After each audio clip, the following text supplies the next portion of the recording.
Shalom Bapak Saudara dikasih oleh Tuhan. Kembali lagi kita belajar dari kitab Bilangan pasal 11 ayat pertama sampai ayat 23.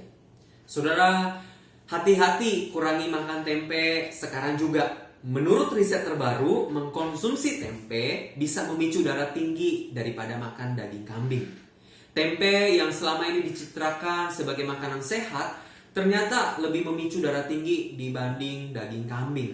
Saudara, riset ini dilakukan di negara Indonesia dan diteliti kepada dua orang kakak beradik, yaitu Samuel dan David. Saudara, mereka hanya terpaut selisih 2 tahun saja. David berusia 35 tahun dan Samuel berusia 33 tahun. Saudara, setiap malam selama 3 hari berturut-turut diteliti dan hasilnya terlihat sebagai berikut. Pada hari yang pertama, David diberi makan sop kambing dan Samuel diberi makan tempe goreng. Reaksi keduanya normal, baik David maupun juga Samuel. Di hari yang kedua, David diberi gulai kambing dan kemudian Samuel diberi tempe bacem. Reaksi David normal, Samuel mulai menunjukkan perilaku sebel dan melirik-lirik makanan David.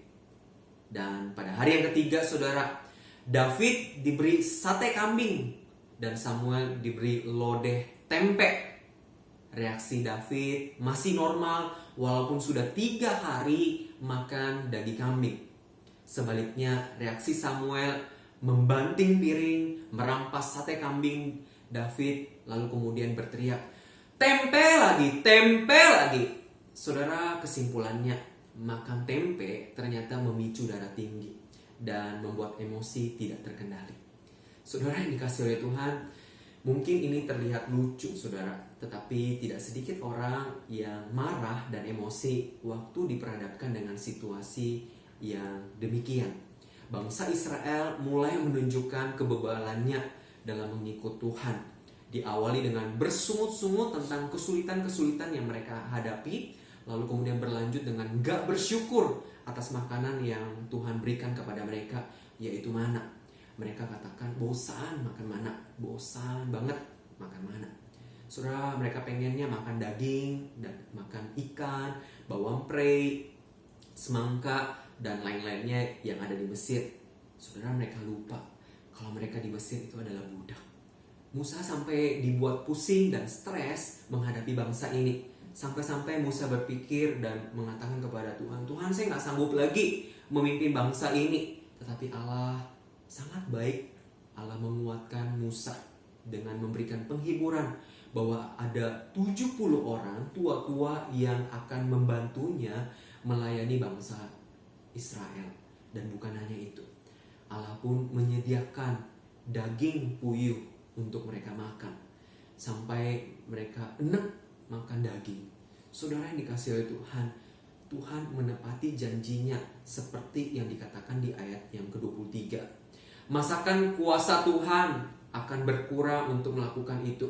Sekarang engkau akan melihat apakah firman-Ku terjadi kepadamu atau tidak.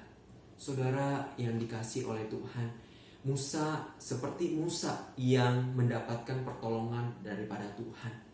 Hari ini kalau engkau sedang mengalami kesulitan dan pergumulan dalam hidup ini, masakan kuasa Tuhan berkurang untuk menolongmu. Percayalah kepada Tuhan, sebab Dia Allah yang berkuasa.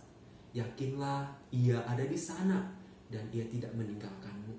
Saudara, tetap percaya, tetap yakin bahwa Allah itu berkuasa dan sanggup menolong engkau dan saya. Mari sama-sama kita terus belajar mempercayai Dia. Mari kita berdoa. Tuhan, Bapa kami yang baik, kami datang kepadamu Tuhan. Terima kasih kalau perenungan firman-Mu ini sekali lagi boleh menguatkan kami, menghibur kami di tengah situasi kondisi kami hari-hari ini. Kalau kami merasa khawatir, merasa takut diperhadapkan dengan pandemi COVID-19 ini dan segala kesulitan yang ada, Tuhan tolong kami ya Bapa. Ajar kami dan kami mau belajar mempercaya Engkau. Ajar kami Tuhan untuk berserah kepada Engkau, mengandalkan Engkau, supaya kami boleh mengalami Engkau dan kami percaya bahwa Engkau adalah Allah kami yang berkuasa. Tolong kami Tuhan, kuatkan kami Tuhan. Kami serahkan Tuhan segala pergumulan kami, pribadi lepas pribadi. Apapun yang sedang kami hadapi, Tuhan kami serahkan kepadamu. Di dalam nama Tuhan Yesus, Tuhan kami berdoa.